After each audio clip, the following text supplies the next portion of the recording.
Sebagai orang tua, pergumulan terbesar kita adalah melihat anak-anak bertumbuh di tengah dunia yang semakin gelap. Ada kekhawatiran, ada ketakutan, ada perasaan cemas dalam diri kita. Bagaimana masa depan mereka? Namun, Alkitab mengingatkan, darah Yesus, anaknya, menyucikan kita dari segala dosa. 1 Yohanes 1 ayat 7. Darahnya bukan simbol, melainkan kuasa ilahi yang menghancurkan belenggu, memutus kutuk, dan mengusir kegelapan.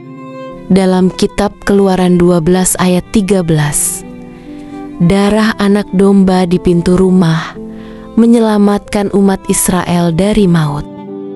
Hari ini, darah Yesus anak domba Allah adalah perlindungan abadi bagi anak-anak kita.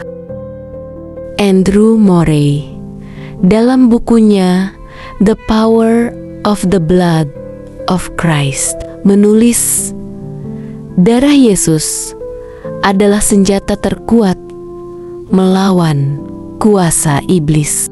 Ia bukan hanya mengampuni, tetapi juga membungkus kita dalam kemenangan.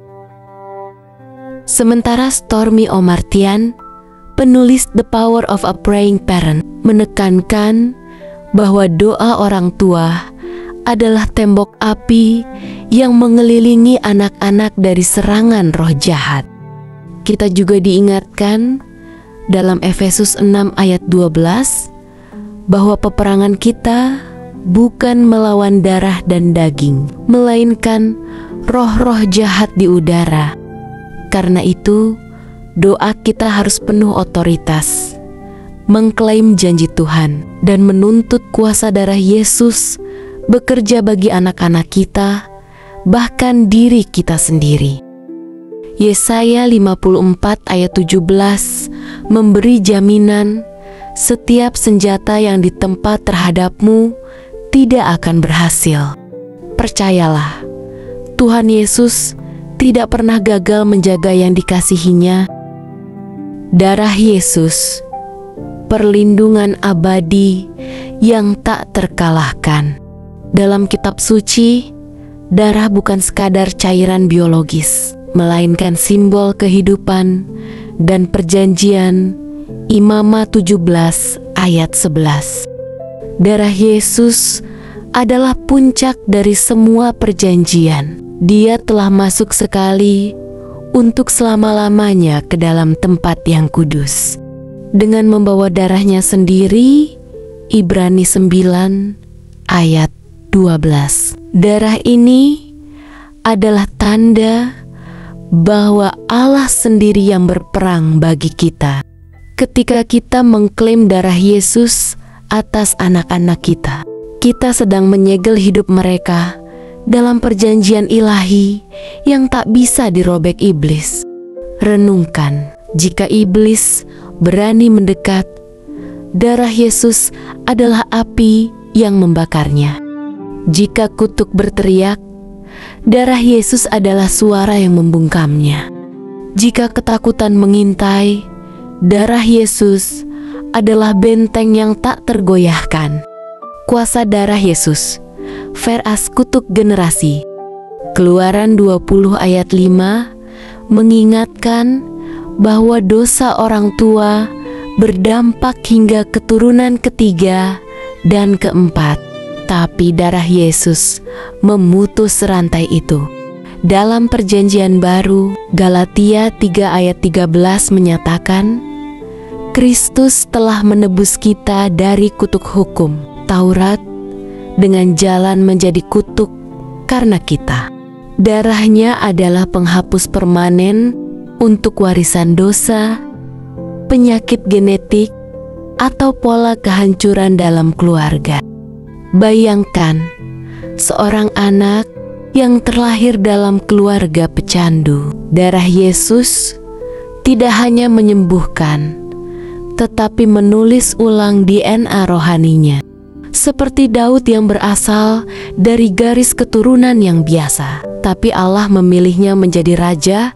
1 Samuel 16 ayat 7. Darah Yesus mengubah takdir. Darah Yesus dan peperangan rohani. Efesus 6 ayat 12 mengingatkan bahwa musuh kita bukan manusia, tetapi penguasa kegelapan. Namun, Wahyu 12 ayat 11 memberi strategi kemenangan. Mereka mengalahkan dia oleh darah anak domba. Darah Yesus adalah senjata pamungkas. Saat kita berdoa, kita seperti Musa yang mengangkat tangan.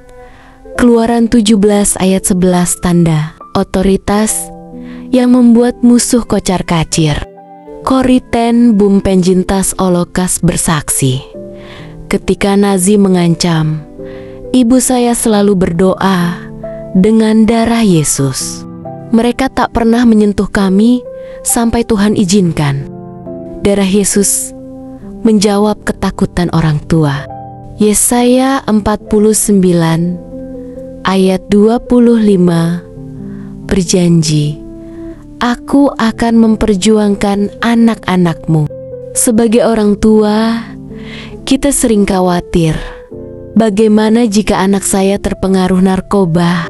Bagaimana jika masa depannya hancur? Darah Yesus menjawab, Aku sudah menang. Ingat kisah Sadrah, Mesah, dan Abednego Daniel 3, api tidak menyentuh mereka karena Tuhan hadir di tengah kesulitan. Tuhan tidak menjanjikan anak-anak kita jalan tanpa badai, tapi Dia berjanji menjadi kapal yang tak akan tenggelam.